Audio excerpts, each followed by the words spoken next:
도달? 도달?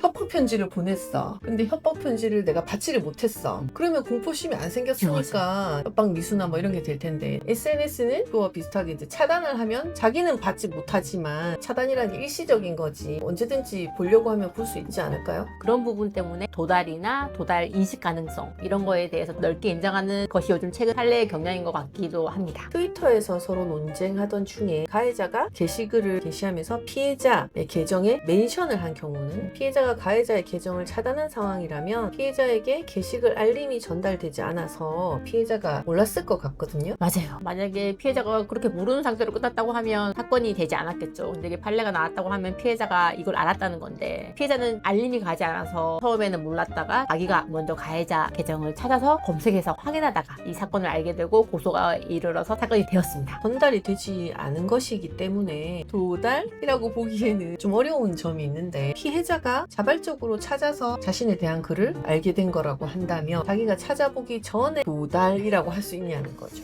그것 때문에 사실 항소심에서는 무죄가 선고되기도 했었습니다. 1심에서는 유죄 선고됐다가 항소심에는 도달하지 않았다. 왜냐면 내용들이 되게 성적인 언어들이 많아가지고 이게 적용됐던 법률이 성폭력 처벌 등에 관한 특례법이었고, 여기에서는 꼭 도달되어야만 범죄가 성립하는 거였거든요. 최근 대법원에서는 이런 경우에도 도달했다고 판시하면서 원심을 파기해서 찬송했습니다. 차단했기 때문에 공중을 떠돌던 것들도 다 도달했다는 거네요. 차단해서 피해자가 알 수 없었다고 하더라도 언제든지 쉽게 확인할 수 있었던 상태인 거를 고려해서 아마 유죄 취지로 파기를 한 것 같습니다. 가해자가 피해자를 멘션한 즉시 그 내용은 피해자한테 도달한 것이고, 차단했기 때문에 피해자가 그 내용을 즉시 알 수 없었다 하더라도 피해자가 가해자의 계정을 검색하면 언제든 알 수 있는 상태였기 때문에 이미 도달한 것으로 보는 것이고, 차단 때문에 피해자가 일시적으로 알지 못했다고 해서 무죄는 아니라는 취지네요. 네, 맞습니다. 네. 이거 외에도 또 판례가 있었는데, 피해 아동이 놀이터에서 놀고 있었는데 아저씨가 맛있는 거 사주겠다고 하면서 피해자 번호를 알아갔습니다. 그 애가 이제 엄마한테 있었던 일을 얘기하니까 피해자 엄마가 바로 그 번호를 차단한 상태로 아저씨가 피해 아동을 상대로 성기 사진과 그런 사진을 보냈는데, 그 어머니가 가해자의 연락처를 미리 차단해 놓은 네. 조치를 하셨기 때문에 피해 아동은 실제로 그걸 보지 못했지만, 그런 경우에 가해자의 의도는 아동학대 고의가 있었고 하니 이제 유죄 판단을 받았다는 것이죠.